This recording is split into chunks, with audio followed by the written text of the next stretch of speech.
Hey everyone, welcome to the class tonight. I'm Dr. Asatar Bear, my co-teacher here, Leah Schaefer, Welcome. and tonight we are talking about spiritual dimensions of self-care. And obviously, self-care is a big word. It's a big phrase these days with, and especially anything related to self-development, meditation.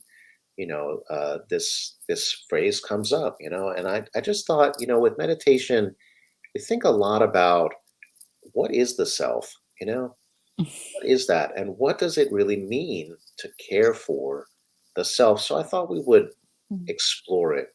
And what do you think, Leah? What comes up for you when you think about this phrase? I mean, I think about a lot of things because I this is like all I do all the time. Right. So, because I'm a yoga instructor, a meditation instructor, and a healer, energy healer, and so I help people experience the thing that is called self care. And so it's all I really think about it. And then because I'm in more of the giving position, then I have to give myself back a lot in order to maintain the Right. sustainability of Yeah. being able to help other people experience self care. And so I think it's a very, very broad topic, but in particular, for this evening in particular, one of the things I thought of was that self-care is the cure for loneliness. Hmm. Yeah. How so? Because when we're feeling lonely, whether we are actually alone or if we're in relationship with someone else, we're Hmm. feeling lonely because like even myself, I have a ton of friends, I have a big community, but I definitely get lonely. Um and I've even had the experience before being in a relationship and being feeling lonely in that relationship, right? And so Right. it happens to everybody. And even when you have community, and like it's like a craving, and it's a craving for nourishment on a heart soul level, and it's also a craving for love, right? That Hmm. loneliness.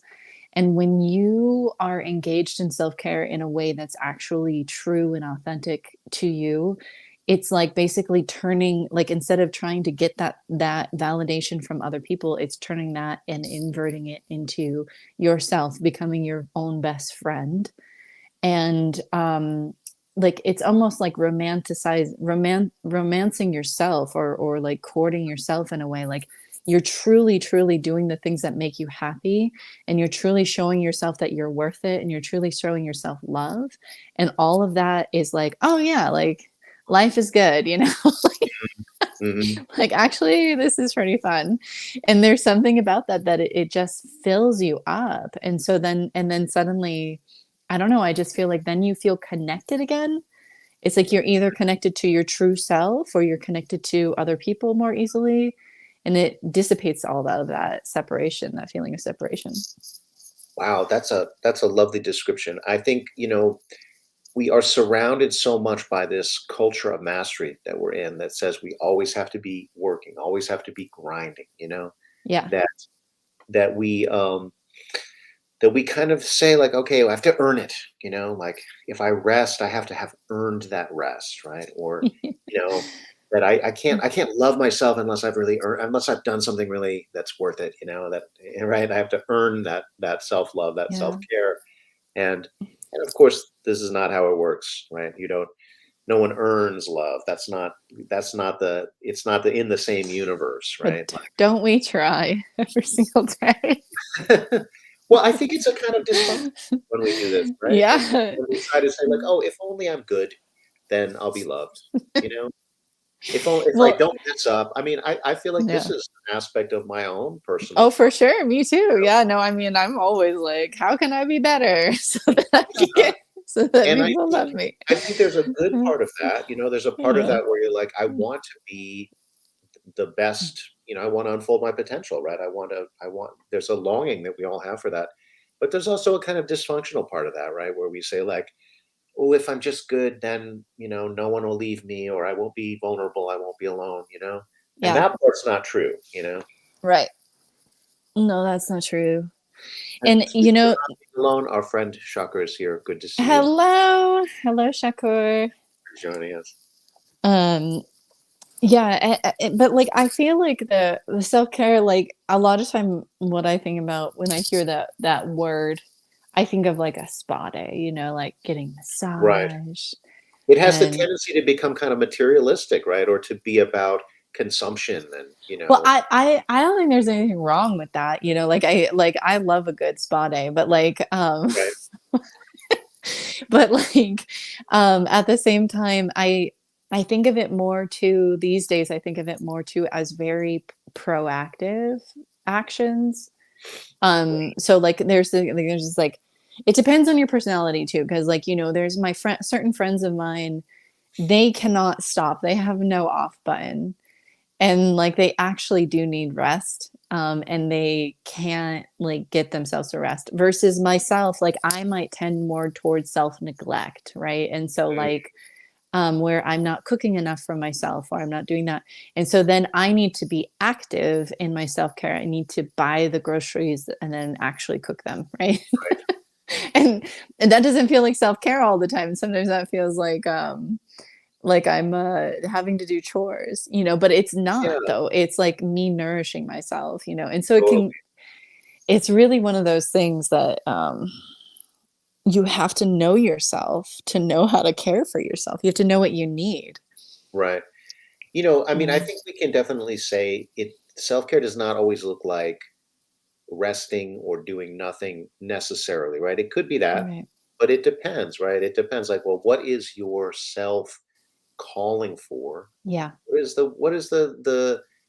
the thing that maybe you're avoiding something, maybe you're neglecting something, like you said, I think the tendency to neglect ourselves is pretty strong, like to say Yeah. we don't need that, like, oh, I don't need a wholesome, a delicious home cooked meal, right? But you do, right? You need that. We need Yeah. that, not only sustenance, but the pleasure of that, right? But then it takes work to create that. So, that aspect of self care might not look like doing nothing, right? It might look like going shopping and, spending time cooking or whatever. But Yeah. it still has that function, So, Definitely. Yeah. You said something earlier when we were talking about like fear. Um, yeah. what, what were you talking about with that? Well, I said, what if self care means confronting a fear? Oh yeah, What that's if it right. means giving up a coping mechanism that's not serving you? I mean, this is like what I'm dealing with. I'm giving up some of my coping mechanisms, and it I find it aggravating, like I mean, like I cope, right? I waste time on, coping mechanisms and, they're not helping me, but they keep things at bay or they allow me to avoid things or, they keep me occupied or what, all these things, right? Yeah. Like, but Yeah. is that self-care?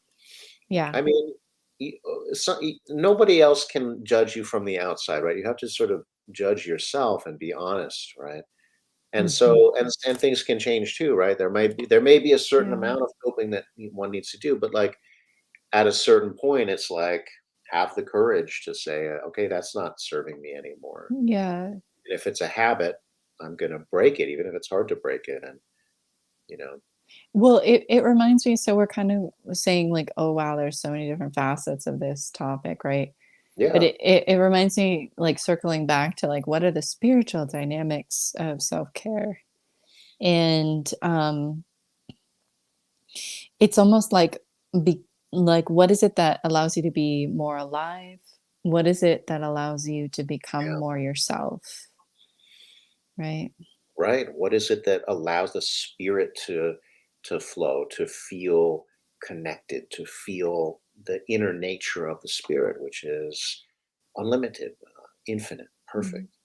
And now we start getting into like, all right, now we're talking about topics in meditation and spirituality and mysticism and joining with the one, and but it's hard because our self doesn't make much sense in isolation. Our limited, tiny individual self really only makes sense in the context of the whole, right? The one being. And How so? Well, it's like what, our I think our constant challenge as human beings is that we have a sense of the infinite, like we are not, tell me if I'm wrong here, but I think all of us experience pain because we press up against our limitations and we feel like, oh, why do we have these limitations, right? Like, why can't I be this way, right? I mean, Mhm, whether it's physical limitations or whatever kind of limitation, we encounter that limitation and it's like, it's so frustrating and aggravating and difficult and painful, right? And mhm, why is that, right? Why do we not just accept? Well, because there's a part of us that doesn't know limitation, right? There's a part of us, and this is a mm, very deep part of ours. It's our spirit. Our spirit is totally free from limitation. And mm, so, how do we encounter that? And yet, if for us to be physical beings in this world, it requires limitation, right? So there's no way to be a human being without that. yeah, And and so, how do we make sense of all the pain of that limitation, the pain of being human? Um, we need a connection with that infinite. We need to know that that is the other part of ourselves. That it's not just this yeah, limited being. You know, that's mm, why I say it's the only thing that makes our individuality make sense. mm, So, what does self care mean in that context, right? In the context of like, we are much more than we appear on this small ego level. mm, mm, What if self care means encountering the infinite and exploring that experience? And, yeah, despite that, it might be um, it might upend a lot of what you think you know about yourself. mm, yeah.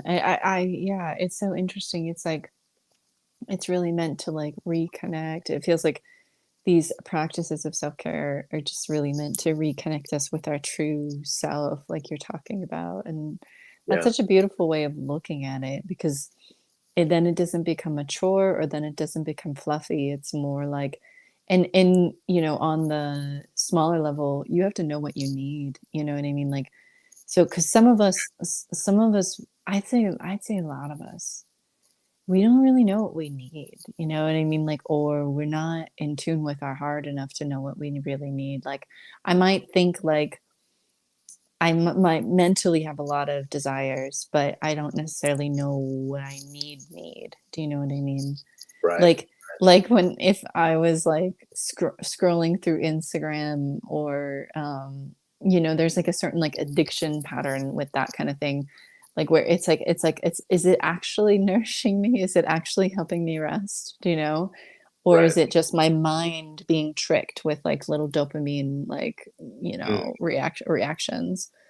Um And there's an element of the unpredictable with that too, with scrolling, right? You might be exposed to things that trigger your yes. insecurities, right? I mean, Yeah.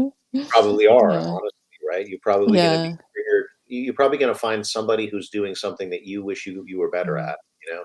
And so I can think that this is a treat for me. Oh, I'm gonna go scroll or whatever. But Mm, then like it's not actually what I need, like from the like core of me, and right. there's that distinction.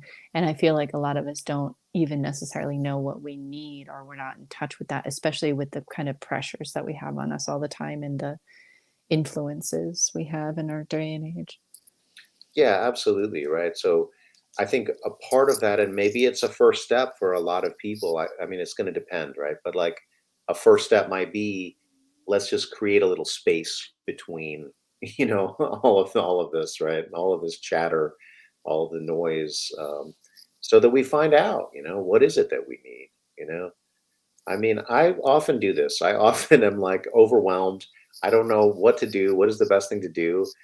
What do I even want to do? I don't know, right? And I'm like, you know what? I'm gonna just sit and close my eyes and take a few breaths because Mm, it's the best way I know of to figure it out.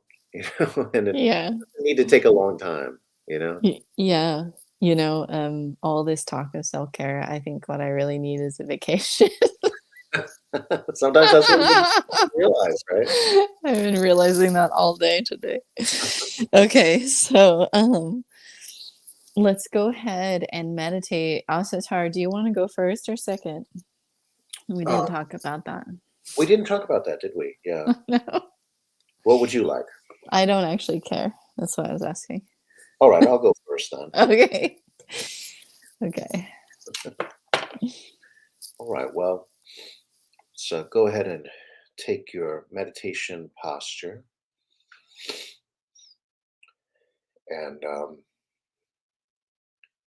I've spoken a number of times about the importance of your posture and sitting in a way that is upright and feels energetic. And yet also you're trying to just relax within that container as much as you can. And I think this is actually a wonderful metaphor for self-care because you're putting yourself in a structure which is very energetic. And yet within that, you're really just trying to relax as much as you can. Now, you might say, why don't I lay down? That's a lot more relaxing. And that's true. But there's a trade off there because the energy of your body changes quite a bit when you lay down. And so, if you feel drawn to just exploring, what is it to sit up? And is there going to be different tension in your body? Yes, you have to have more tension in your core than you do when you're lying down. No question about that. But can you relax within that? And what can you do with all of that energy, right? When you lay down, you trigger a sleep response. When you're upright, you're triggering an awake response. So when you're meditating, you're choosing awakening. And it's good for your posture to send that message to you all the time.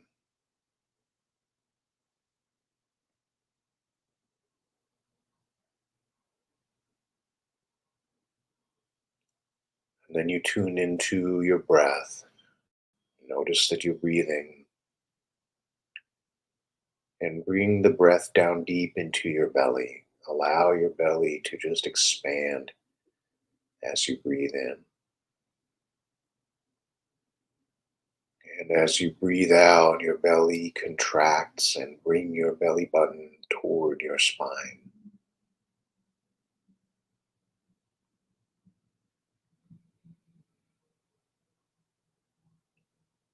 So, this is an aspect of relaxation that we learn to do in this posture. While the muscles of the abdomen have to be somewhat engaged in order to sit up, you're relaxing them as much as possible, and in particular, just allowing your belly to be soft, to open, to be full. We're always so worried about letting our belly relax that we keep ourselves armored.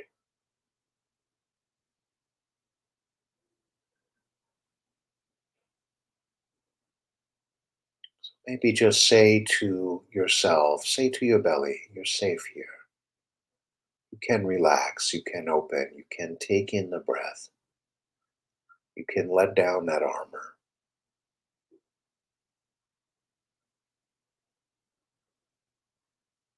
and you can be active. You can squeeze out, you can release the breath that is no longer needed, the breath that is stale. We do not need to keep that. So, as you bring your belly button toward your spine, you let go of all that is old and stale within you, all that you no longer need.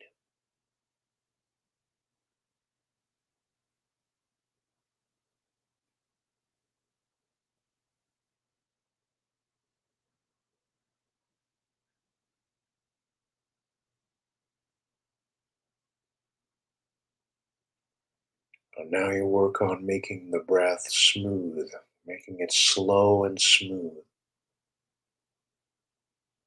Let there be a nice, even flow to your breath.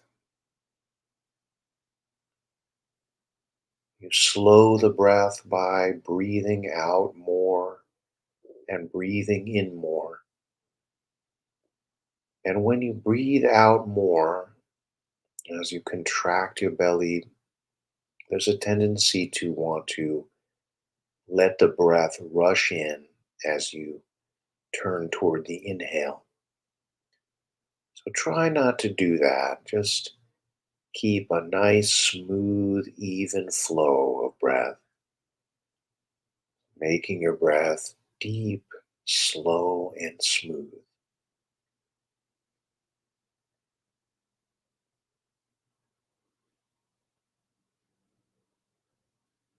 And you might notice this has an immediate effect on your body and on your mind. So you just sit with the breath and feel what comes into your heart.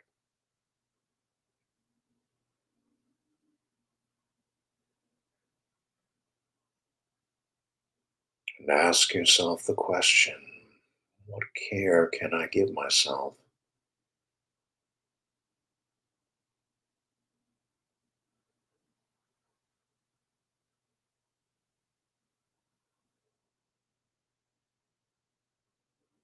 And notice what is your emotional response to that question.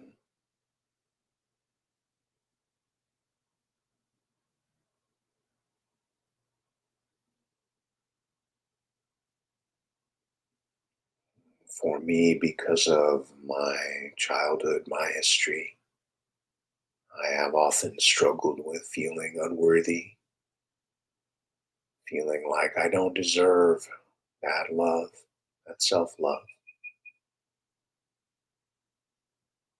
I can give it to others, but not myself.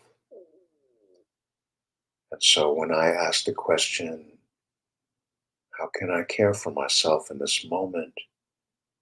What often comes back to me, what is the reflexive response that I get, is like that a kind of deflection or a kind of, well, what have you done to earn that? What have you done to deserve that? So if you get something back that feels very negative toward the whole venture, you just sit with that. You don't fight it. You don't resist it. You just allow it to be.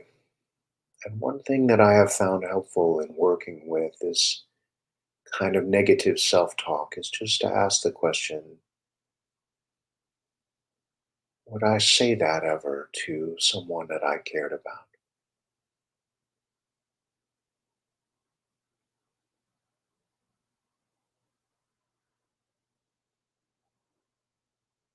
And if the answer is no, then why should you say it to yourself? Should you not treat yourself as you treat someone you care about?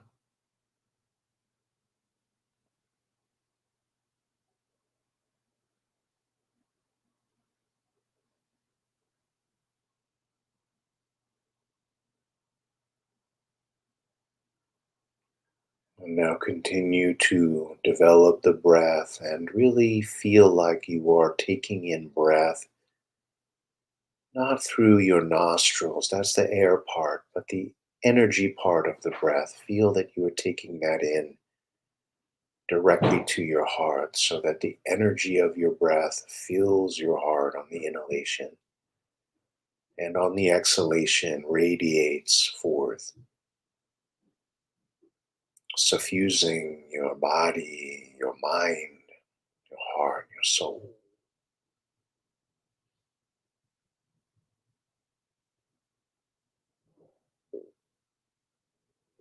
And even continuing far beyond your body.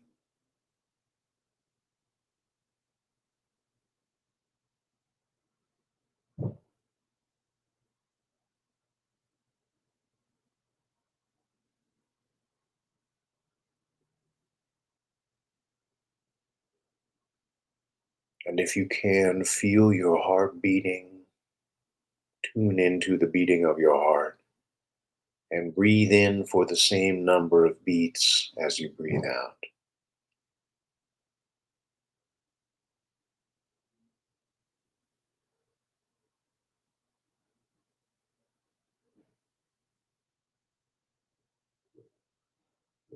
This may take some time to master, so if you're new to this practice, don't worry too much if you can't feel your heartbeat. You look for it. Set your intention to feel your heart beating. If you don't feel it, don't let it trouble you, but the rest of it you can do.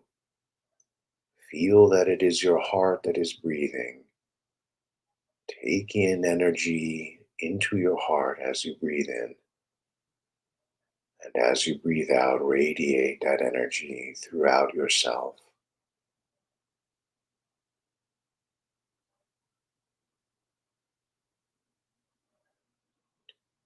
And if you've been practicing this for some time, or if you decide you want to make this practice yours, I would like you to get to the place where you can breathe in for 8 beats and breathe out for 8 beats.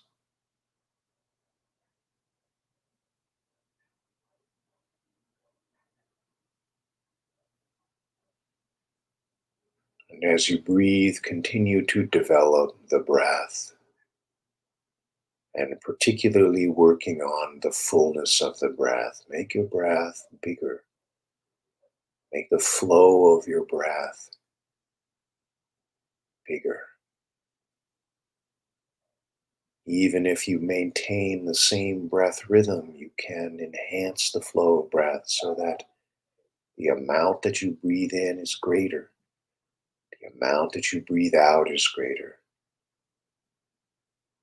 And the secret is to begin with the exhalation and to really squeeze your abdominal muscles, feeling like you're pulling your belly button toward your spine, like you're pulling a bag that has a string that closes it.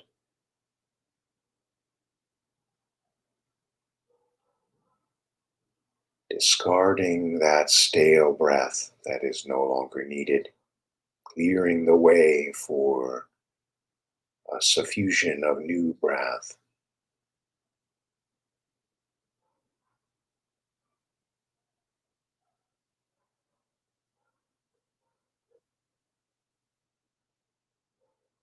Allow your belly to expand and then allow your chest to expand to complete the breath so that your breath moves all the way between your pelvis and your collarbone.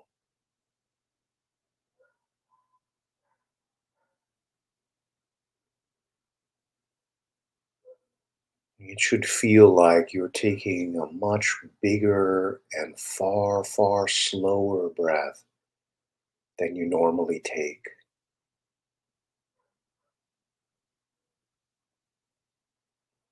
And if you're finding this difficult, it is difficult.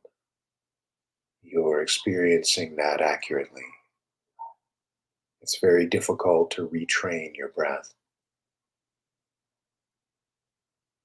And I would not suggest it unless it had great benefit as well.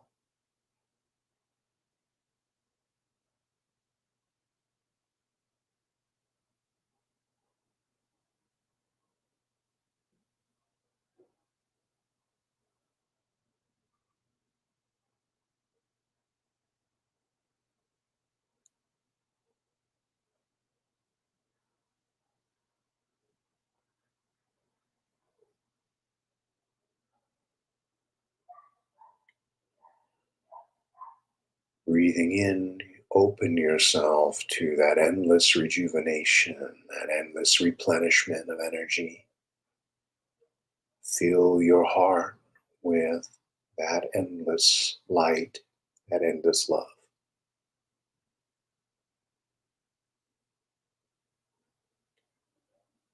And as you breathe out, allow all that does not serve you to fall away.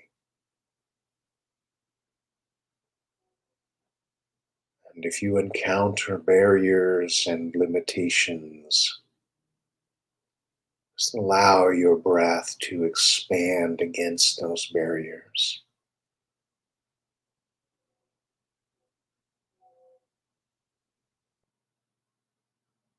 Building up the energy. Perhaps you spill over the barrier. Perhaps you break through it. Perhaps you sweep it down. Perhaps you go around it.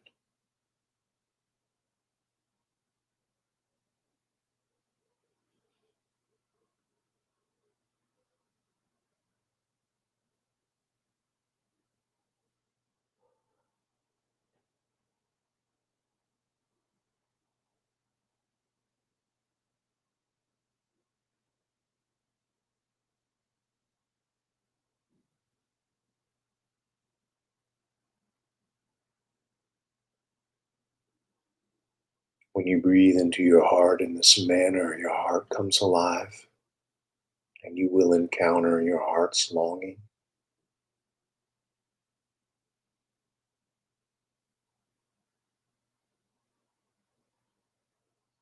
Be with that longing. Experience that feeling of that longing.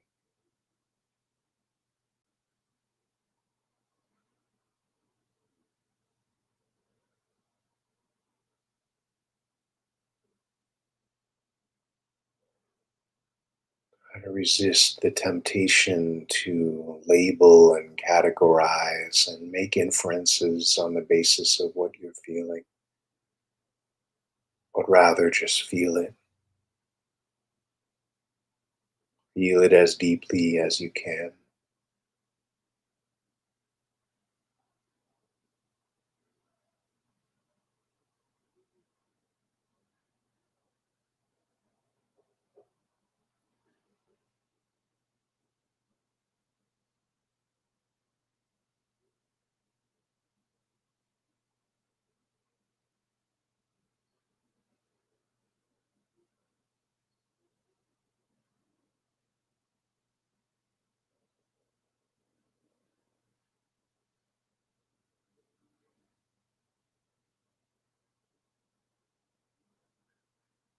Your heart will let you know what are you avoiding, what are you neglecting, what are you longing for. Your heart will let you know what is it that you fear, what is it that you feel limited by.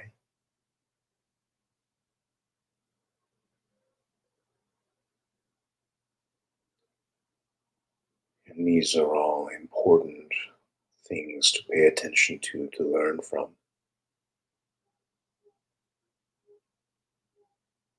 Try not to resist.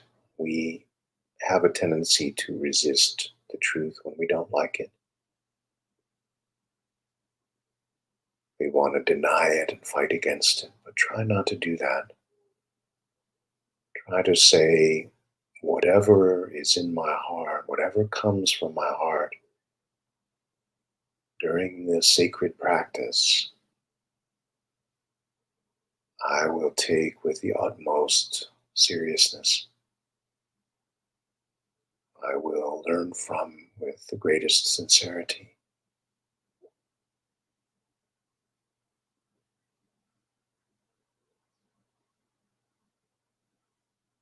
I will give the respect as if it was the Word of God.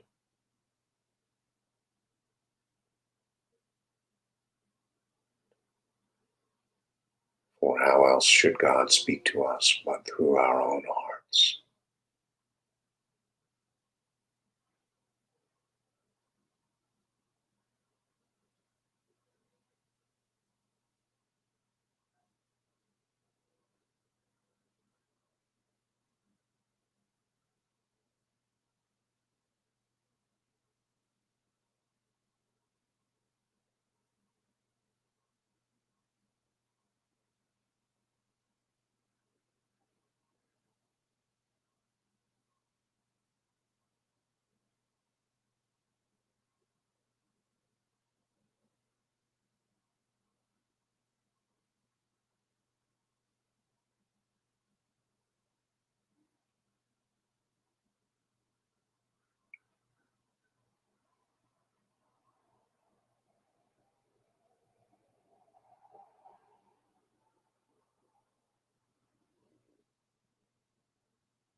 be nourished by spirit.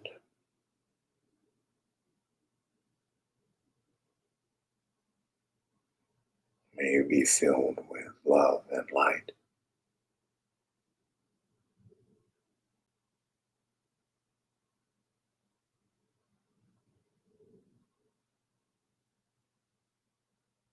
In giving care to others, may you receive care yourself. Amen.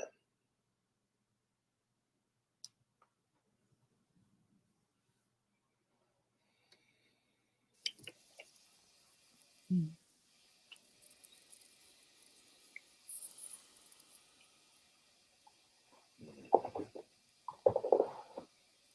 I feel like I could have just like bathed in that energy for an hour. I was feeling that too. Maybe you should just keep going. I'll just like All right, we can keep going. Oh my god, so good. Hmm. Okay, I'm gonna try to guide us, but I might flip it back over to you. We'll see. Okay. Okay. All right.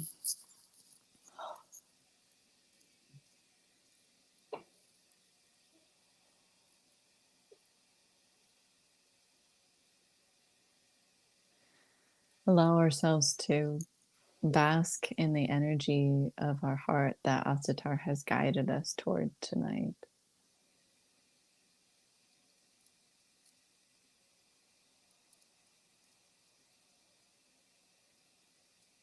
Like we're bathing in it, and you use your breath to continue to allow the energy to flow from the infinite within through and through and through.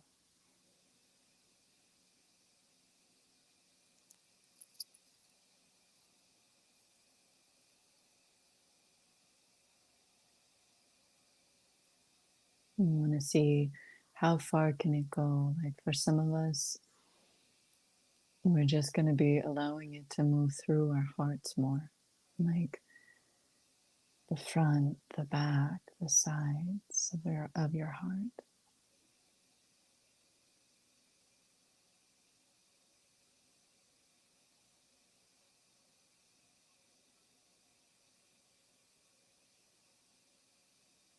And for some of us, that stream of the infinite from the wellspring within you becomes so prominent and so strong.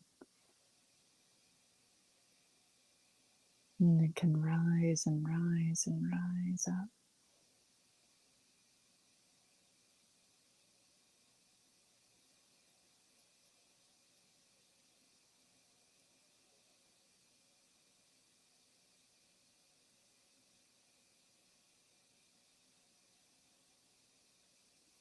And there's something about keeping your breath moving that helps it continue to flow, that helps that wellspring within continue to rise up.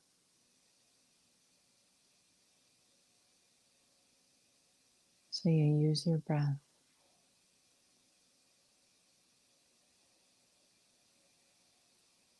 I always feel like my inhale when I work this way from the infinite wellspring within the depth of my heart.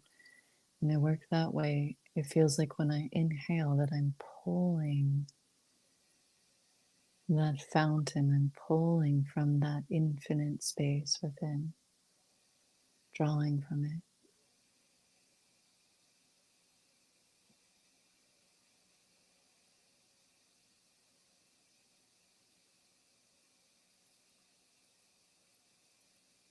And as you exhale, you share it with more and more parts of you, more and more parts of your body, even things like your eyes.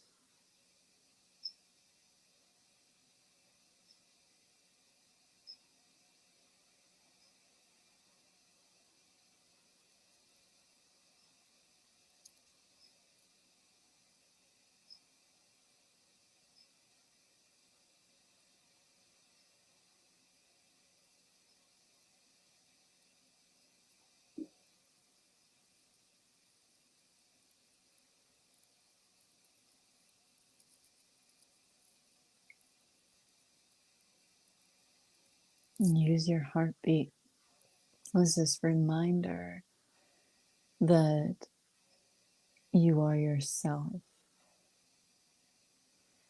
You can put I am, I am, I am on each heartbeat. Or maybe it's something that means the all on each heartbeat. The all, the all.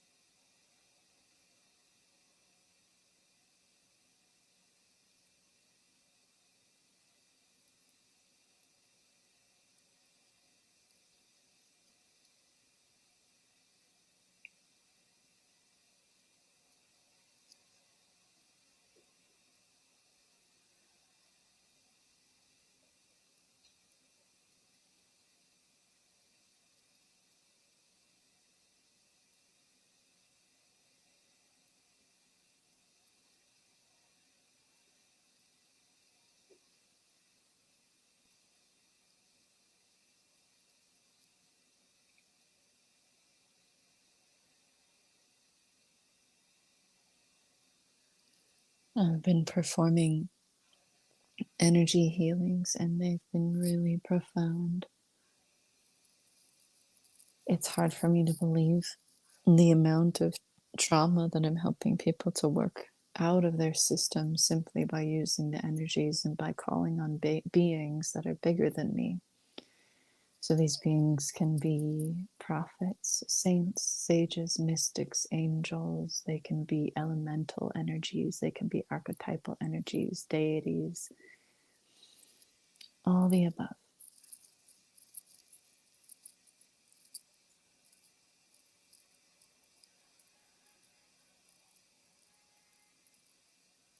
And then when I get home, I'm so tired. I'm so tired because it goes through me. Whether I'm calling on these beings or not, it still goes through my body. And I get so tired. And I get home and I don't want to do another meditation. I'm like, no. It becomes this feeling of, no, I don't want to. I don't want to do anything, right?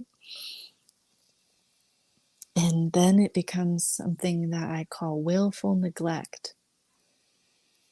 Because the only thing that's going to make me feel better is these meditations. And it's proof in the pudding tonight because my heart is being washed from the light within, from the infinite within right now by us meditating together tonight. My heart's just being filled, and it's like this pump of infinite life pumping through, and it's clearing all the stuff, renewing me as we speak.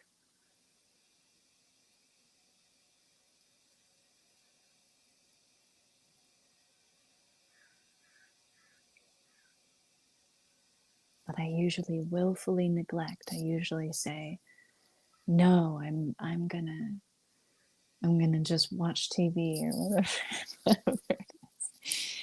And I willfully don't do the thing that I actually need, you know.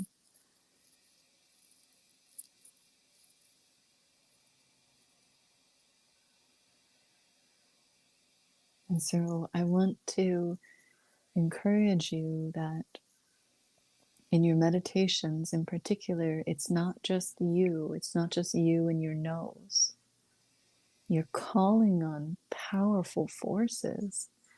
And so call in your personal connection to one of these beings. I like to call in Hazara Anaya Khan and Noranisa Anaya Khan for the feminine. But I also vary, sometimes I really connect with Kuan Yin and things like this. And so beings like this. And so there's no limit, there's no right or wrong. I mean, within reason. And I'm saying the one you believe in, the one you connect to. And so Call them in, feel them at your back body. Call in the one that you really want with you. It could be an angel, it could be a mystic or a prophet, and ask them to come to your back body, standing at your back.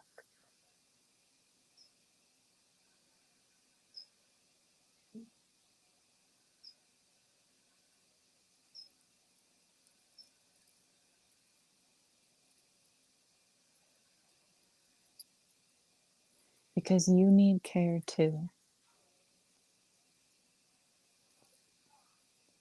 You need something to fill your heart up. Even those of us that love giving, even those of us that's everything to us, and other people or other animals or just everything to us, we need care too. We need someone or something to fill our hearts up too. And I find that the most effective with these meditations. So call in and try to feel your guide or your chosen prophet or deity, and try to feel them at your back, standing at your back.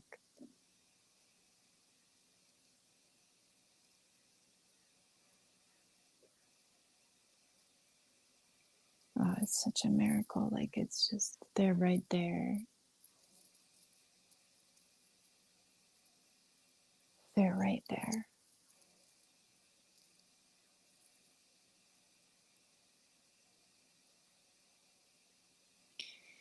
And maybe imagining their hand or their hands out like this, their palms facing toward the back of your heart. And allow them to pour energy into the back of your heart. In other words, breathe it in. Work on your inhale. Breathe it in.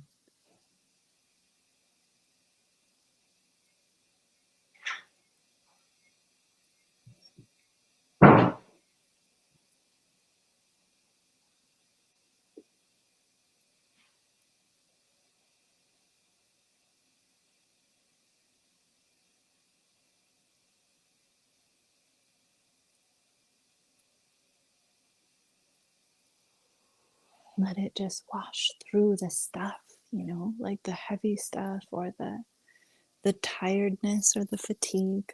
Let the energy that they're pumping into you, let it flow through you. Especially the parts of you that need that clearing.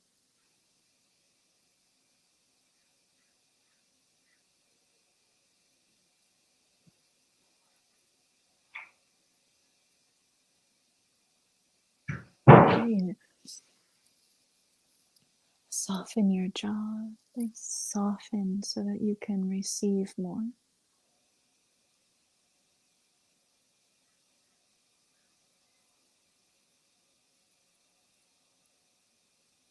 Really take it in, like really bring it in.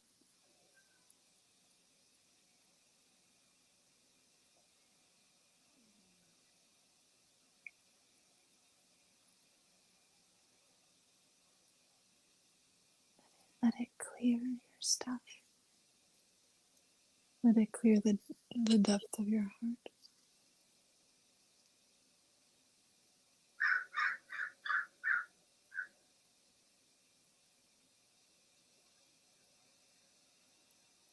Let it melt and dissolve the walls that separate you from me.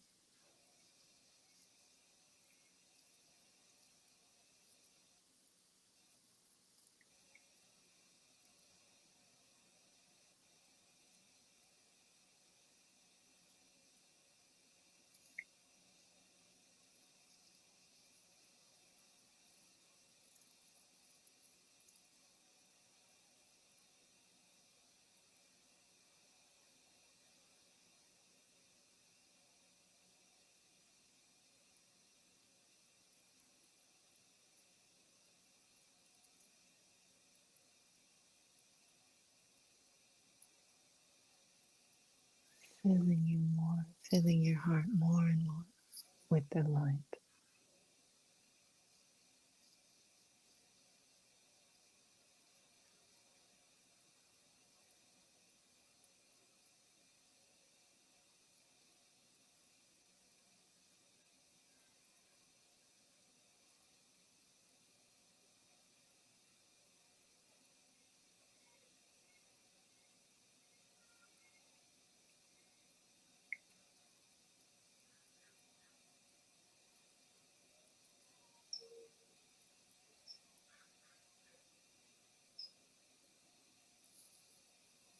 Dissolving all sense of separateness and all sense of limitations. Let it all dissolve in your neck and in your jaw and in any part of you that is holding on to some kind of tension.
Clear your mind. The next few breaths, really let your mind be washed by the light within your heart. Open your whole mind up.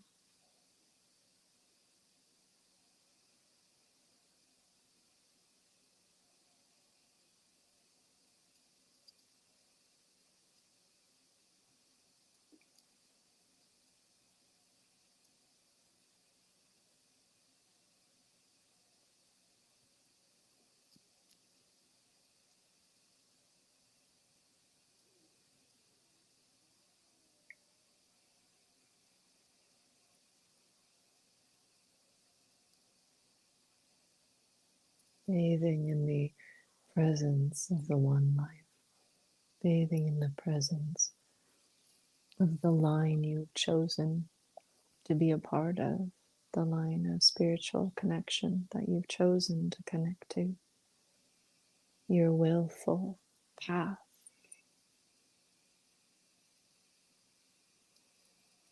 That you are connected in with a big lineage behind you, supporting you.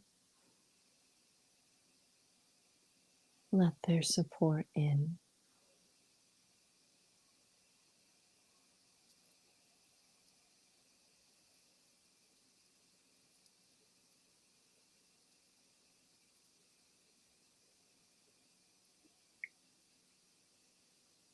Love yourself the way you love others.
In other words, when I say love yourself the way you love others, inhale as much as you exhale.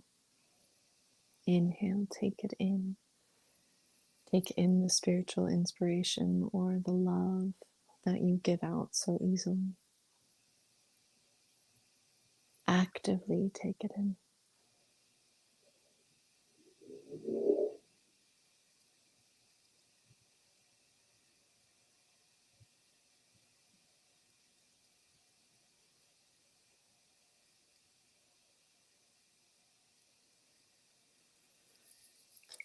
And let's place our hands to our heart in any fashion that feels good to you, and bow your head to your own heart.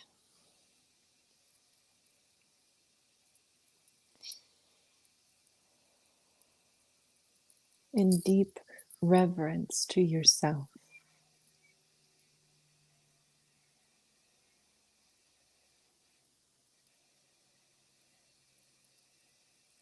Your heart is with you from the beginning to the end. Your heart is your best friend. Be your heart's best friend too.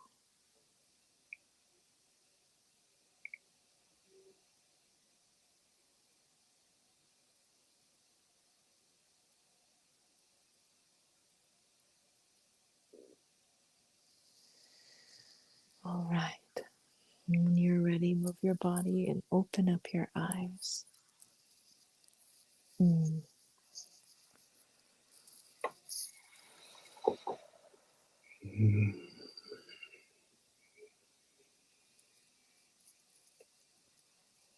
Hmm. All right. Well, we really kept that going there. It's good stuff. I hope y'all could feel it. Yeah, I certainly could.